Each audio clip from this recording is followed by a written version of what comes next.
السلام علیکم جميعا ورحمۃ اللہ وبرکاتہ۔ اعوذ باللہ من الشیطان اللعین الرجیم، لا حول ولا قوة الا باللہ العلی العظیم۔ بسم اللہ الرحمن الرحیم، الحمد للہ ولی المؤمنین، وارث الصالحین، صریح المستصرخین، غیاث المستغیثین، قاسم الجبارین، مبیر الظالمین، مدرک الحاربین، الذی یؤمن الخائفین وینجی الصالحین ویرفع المستضعفین ویضع المستكبرین ویہلک ملوکا ویستخلف آخرین۔ اللہم انا نشکو الیک فقد نبینا وغیبت ولینا وکثرت عدونا وقلت عددنا وشدت الفتن بنا وتظاہر الزمان علینا، فصل وسلم وبارک علی عبدک ونبیک وحبیبک وصفیک نبی الرحمہ ومنقذ الامہ صاحب الوقار والسکینہ المدفون بارض المدینہ سیدنا ومولانا ابی القاسم محمد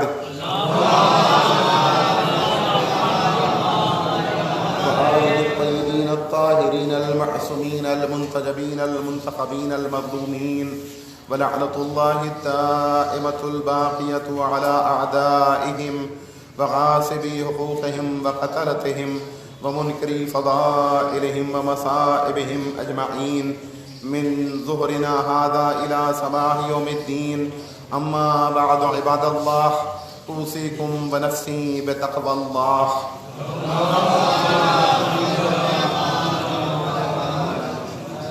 اللہ سبحانہ تبارک و تعالیٰ کی حمد و ثنا اور اس کے مقرب اور برگزیدہ بندوں یعنی حضرات محمد و آل محمد علیہ الصلاۃ والسلام پر درود و سلام، اور ان کے دشمنوں سے اظہار نفرت و بیزاری اور اعلان برات کے ساتھ ہمیں پھر ایک مرتبہ اس حقیقت کو سمجھنا ہے اور اس کی اہمیت کی طرف متوجہ ہو کر عمل کی منزل میں لانا ہے کہ تقویٰ ایمان کے بعد ہر بندہ مومن کی سب سے اہم ضرورت ہے، جس پر دنیا اور آخرت کی تمام کامیابیوں اور سعادتوں کا دار و مدار ہے۔ عزیزان محترم، جس موضوع کے تحت میں خطبے میں اپنے عرائض پیش کر رہا ہوں وہ ہے محبت۔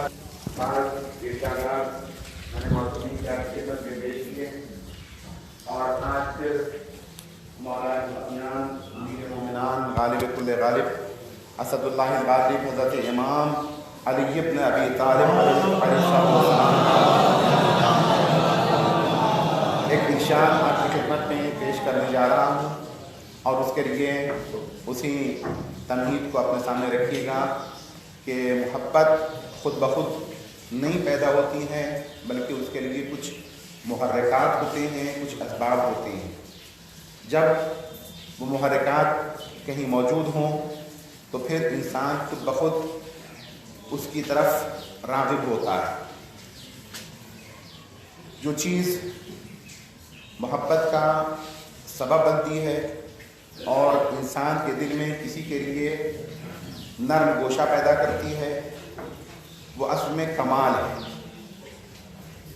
کمال جس طرح کا بھی کمال ہو، حسن کا کمال ہو، علم کا کمال ہو، خطابت کا کمال ہو، فن خطاطی کا کمال ہو، شجاعت کا کمال ہو، سخاوت کا کمال ہو، کوئی بھی اچھی صفت، کوئی بھی خوبی جو انسان میں پائی جاتی ہو، وہ حقیقتاً اس کے لیے دوسروں کے دلوں میں محبت کا سبب قرار پاتی ہے۔ بالکل اس کے برعکس، جیسے اگر کسی چیز میں نقص پایا جاتا ہو، عیب پایا جاتا ہو، خرابیاں پائی جاتی ہوں، تو پھر نقص اور عیوب نفرت کا سبب بنتے ہیں۔ نفرت کے لیے بھی محرکات ہوتے ہیں اور محبت کے لیے بھی محرکات ہوتے ہیں۔ چنانچہ امام نے 3 خوبیوں کو خصوصیت کے ساتھ اس حدیث میں بیان فرمایا ہے کہ सलासतुन यूजिबनल महब्बता, वो हुस्नुल खुल्क़े व हुस्नुर रिफ़्क़े व तवाज़ु। मौला का इरशाद है कि 3 चीज़ें ऐसी हैं जो इंसान के दिल में मोहब्बत पैदा करती हैं, किसी के लिए मोहब्बत का सबब बनती हैं। वो 3 खूबियाँ कौन कौन सी हैं? हुस्नुल खुल्क़, सबसे पहले अच्छा अखलाक। अच्छा अखलाक, अलबत्ता हम अच्छे अखलाक का मफ़हूम सिर्फ ये समझते हैं कि हम किसी से खंदा पेशानी से मिल लें। बस हम किसी से मुलाकात हुई, हमने उसको बढ़ के सलाम किया, मुसाफ़हा किया, खैरियत पूछी और कहा कि आप तशरीफ़ लाइए, चाय नोश फरमाइए, तो सिर्फ हंस कर किसी से मिल लेना ये अच्छा अखलाक नहीं है, ये मामूली समझदार है। अच्छा अखलाक यानी हम अपने अंदर अच्छे आदात व सिफ़ात पैदा करें, अपने अंदर अच्छाइयाँ और खूबियाँ पैदा करें, अपने किरदार को आरास्ता करें। ये है हुस्नुल खुल्क़ का असल मफ़हूम। और वो जो अच्छे अंदाज से दूसरों से मिलने की बात है, उसको फिर मौलाना खुद ही बयान फरमाया है कि सलासतुन यूजिबनल महब्बा, हुस्नुल खुल्क़ व हुस्नुर रिफ़्क़ व तवाज़ु।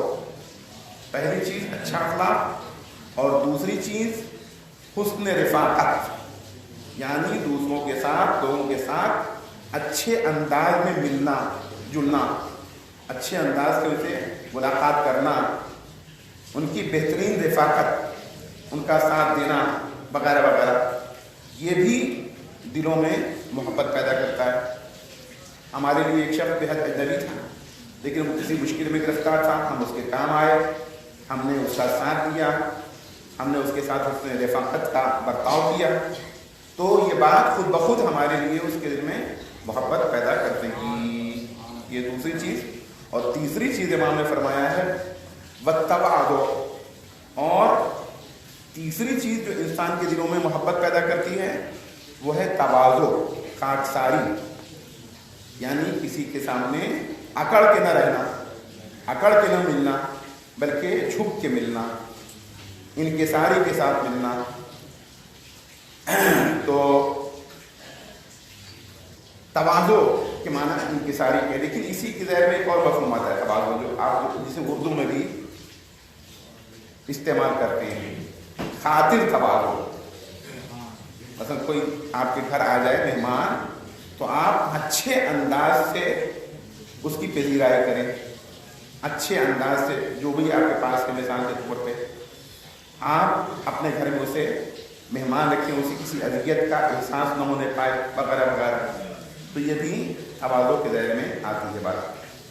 अच्छा, मैंने अर्ज़ किया कि ये मौला का इरशाद है जिसमें इमाम ने 3 चीज़ों को मोहब्बत के मुहर्रिक के उन्वान से बयान फरमाया है, हुस्नुल खुल्क़ व हुस्नुर रिफ़्क़ व तवाज़ु।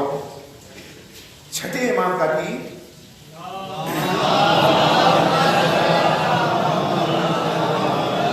इस सिलसिले में एक इरशाद मौजूद है, चुनांचे आपने भी फरमाया कि सलासतुन तूरिसुल महब्बा, कि 3 चीज़ें ऐसी हैं कि जो इंसान के वजूद में मोहब्बत पैदा करती हैं, मोहब्बत ईजाद करती हैं, मोहब्बत का सबब बनती हैं। वो 3 चीज़ें इमाम ने इन लफ्ज़ों में बयान फरमाई, अद्दीन वत्तवाज़ु वल बज़्ल। एक तो दीन, यानी अच्छे अंदाज से आप ऐसे मजहबी बन जाएं, ऐसे दीनदार बन जाएं कि आप हुकूक खुदा को भी अदा करें और हुकूक उन्नास को भी अदा करें। कभी भी हुकूक उन्नास को, लोगों के हक़ को पामाल न करें। तो दीनदारी ये भी मोहब्बत का सबब बनती है। तवाज़ु, और तवाज़ु इनकिसारी, खाकसारी, झुक के मिलना, ये भी मोहब्बत का सबब बनता है। और तीसरी चीज़ बल बज़्ल, बज़्ल यानी सखावत, खर्च करना। अगर आपको अल्लाह ने माल दिया है, पैसा दिया है, और आप उसे दूसरों की सहूलत के लिए उनकी ज़रूरतों में खर्च करें, انہیں عطا کریں، انہیں دیں، تو دینے لینے سے بھی محبت پیدا ہوتی ہے، محبت میں اضافہ ہوتا ہے۔ یہ موضوع خاصا اہمیت رکھتا ہے آج کے معاشرے میں، آج کے زمانے میں، اس لیے کہ ہر طرف نفرتوں کا اور بغض و عناد کا بول بالا ہے۔ ہر شخص ایک دوسرے کا دشمن بنا بیٹھا ہے، ہر شخص ایک دوسرے کا گلا کاٹ رہا ہے، ہر شخص ایک دوسرے کی برائی کر رہا ہے، معاشرہ جہنم بنا ہوا ہے۔ ایسے میں ضروری ہے کہ ہم معصومین کے ارشادات کی طرف توجہ فرمائیں تاکہ ہم معاشرے میں خود بھی محبت حاصل کریں اور دوسروں کو بھی محبت دیں، تاکہ ہمارا معاشرہ جنت مثال بن سکے۔ اور اس کے علاوہ محبت کے جو عنوانات ہیں وہ بھی ہمارے سامنے ہیں۔ وآخر دعوانا الحمد للہ رب العالمین۔ بسم اللہ الرحمن الرحیم۔ والعصر ان الانسان لفی خسر الا الذین آمنوا وعملوا الصالحات وتواصوا بالحق وتواصوا بالصبر۔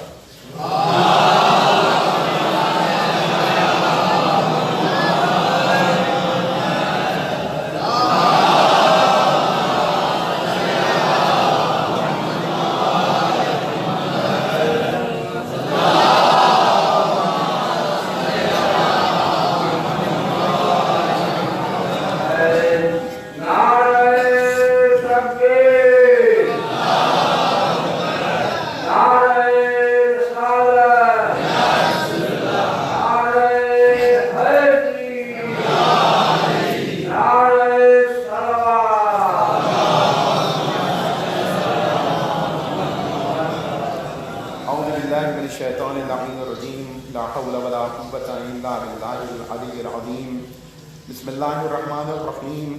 الحمد للہ کما حمد نفسہ فنحمده ونستعینه ونستهدیه ونشهد ان لا الہ الا اللہ وحدہ لا شریک لہ ونشهد ان محمدا عبده ورسولہ ارسلہ بالحق بشیرا ونذیرا بین یدی الساعة ونشهد ان مولانا امیر المؤمنین علی بن ابی طالب اولادہ الأحد عشر من الأئمة وحجج اللہ علی الخلق وعبادہ اجمعین۔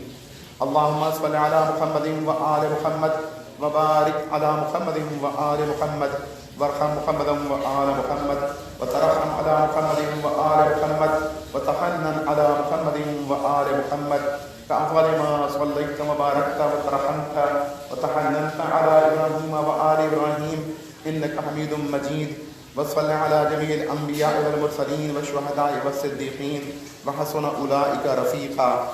اما بعد، عباد اللہ، اوصیکم ونفسی بتقوی اللہ۔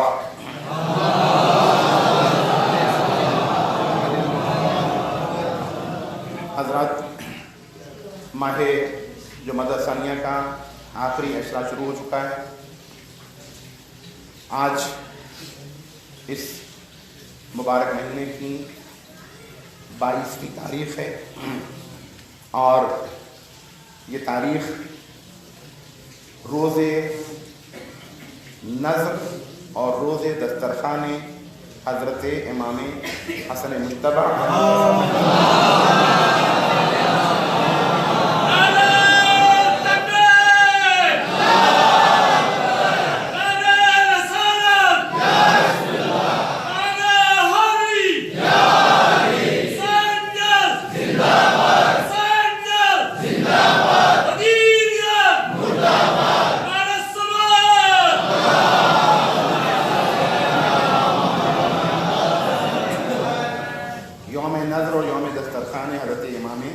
مجتبی علیہ السلام کے نام سے پہچانی جاتی ہیں۔ مومنین ایک دوسرے کے گھر جاتے ہیں، نذر نوش فرماتے ہیں۔ بہرحال یہ ایک اچھی رسم ہے جو ہمارے ہندوستان میں پائی جاتی ہیں، اور اسی بہانے ہم اپنے ائمہ اور معصومین کو یاد کرتے ہیں، ایک دوسرے سے ملنے کا موقع ملتا ہے۔ مگر ہمیں اس میں بھی اسی بات کا خیال رکھنا ہوگا کہ دنیاوی پہلو ریاکاری اور دکھاوا پیدا نہ ہونے پائے، بلکہ ہم یہ عمل اور اس طرح کے تمام اعمال اللہ کی رضا و خوشنودی کے لیے انجام دیں تاکہ دنیا اور آخرت میں اس کے فائدے ہمیں حاصل ہو سکیں۔ ماہ رجب، اس مہینے کے بعد جو مہینہ آنے والا ہے وہ ماہ رجب المرجب ہے۔ 3 مہینے پے अज़मतों और बरकतों के हैं। उनमें आप जानते हैं, मैं आपकी खिदमत पर बराबर अर्ज़ करता रहा हूँ कि माह रजब को मोमिनीन और अमीरुल मोमिनीन का महीना करार दिया गया है, और माह मुबारक शाबान को रसूलुल्लाह का महीना करार दिया गया है, और माह मुबारक रमज़ान अल्लाह का महीना है।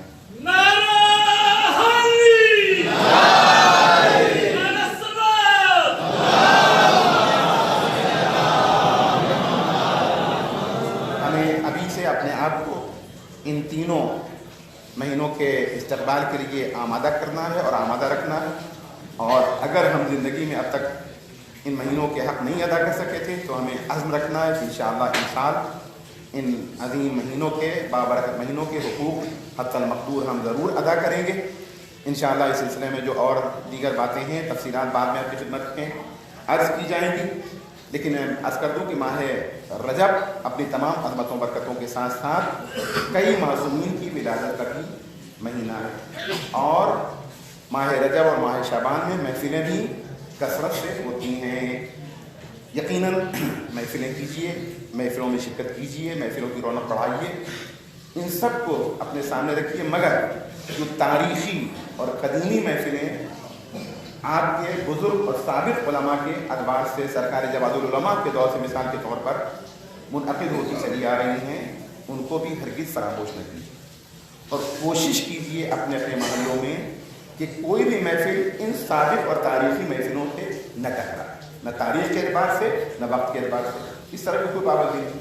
आप किसी महफिल से, किसी प्रोग्राम से, किसी प्रोग्राम को टकरा के कोई फ़ायदा हासिल नहीं कर सकते हैं। लिहाजा मोमिनीन के लिए गुंजाइश छोड़िए कि वो इस प्रोग्राम में अगर शरीक नहीं हुए तो दूसरे में शरीक हो जाएँ, दूसरे में नहीं शरीक हो सके तो तीसरे में शरीक हो जाएँ। ये उसी वक्त मुमकिन है जब अलग अलग औकात में और अलग अलग तारीफ़ों में आप करें। चुनांचे पूरा महीना रहमत व बरकत का है, लिहाजा आप जिस मासूम की विलादत की मुनासिबत से भी महफिल करना चाहते हों ज़रूर करें।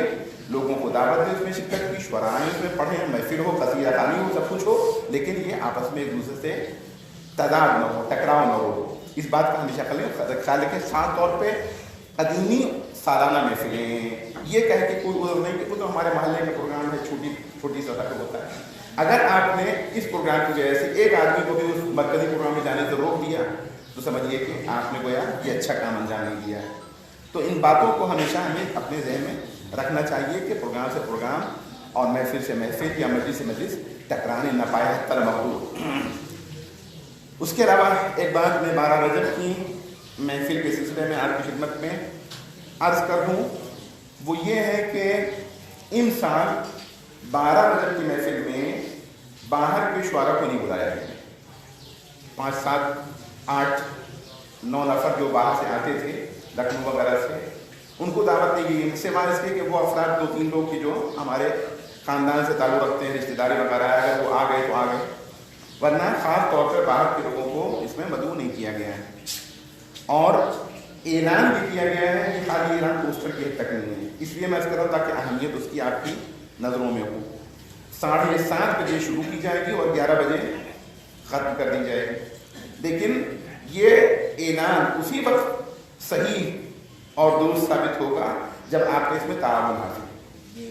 अगर फ़र्ज़ कर रही है कि आप खुद 11 बजे रात में तशरीफ़ लाएंगे, जिस महफिल के ख़त्म किए जाने का ऐलान है, वक्त है, तो जाहिर सी बात है कि महफिल कैसे कब शुरू होगी और कब उसका अख्ताम होगा। लिहाजा इस पाबंदी को कि हम 7:30 बजे शुरू कर दें और 11 बजे तक ज़्यादा से ज़्यादा महफिल ख़त्म हो जाए। शुअरा के लिए भी 14 अशार की कैद रखी गई है कि शुअरा 14 अशार से ज़्यादा न पढ़ें। तो ये एहतमाम भी इस साल जो हालात चल रहे हैं उसकी बिना पे अगर किया गया, लेकिन ये एक अच्छा तजुर्बा होगा कि 3-3.5 घंटे का प्रोग्राम है। आप वक्त पर तशरीफ़ लाएँ, वक्त पर, ताकि दूसरे दिन अगर फ़र्ज़ कर लिए कि आपको ऑफिस जाना है, दफ्तर जाना है, कोई और दूसरे काम है, उसमें रुकावट न पैदा हो। आमतौर पर लोग यही उज़्र करके देर से नहीं आते कि साहब या मतलब आए भी तो ज़्यादा से ज़्यादा 10-11 बजे तक रहे और फिर उसके बाद चले गए। तो इसलिए जो है कि एहतमाम रखा गया, मगर आपका ताउन ज़रूरी है। ख़ास तौर पर ये बात मैं अपने दोस्तों और नौजवानों से खिताब करके अर्ज़ कर रहा हूँ, बुजुर्गों से भी खिताब है, नौजवानों के ज़रूर तशरीफ़ लाएँ और वक्त की पाबंदी के साथ तशरीफ़ लाएँ। व आखिर दावाना अल्हम्दुलिल्लाहि रब्बिल आलमीन।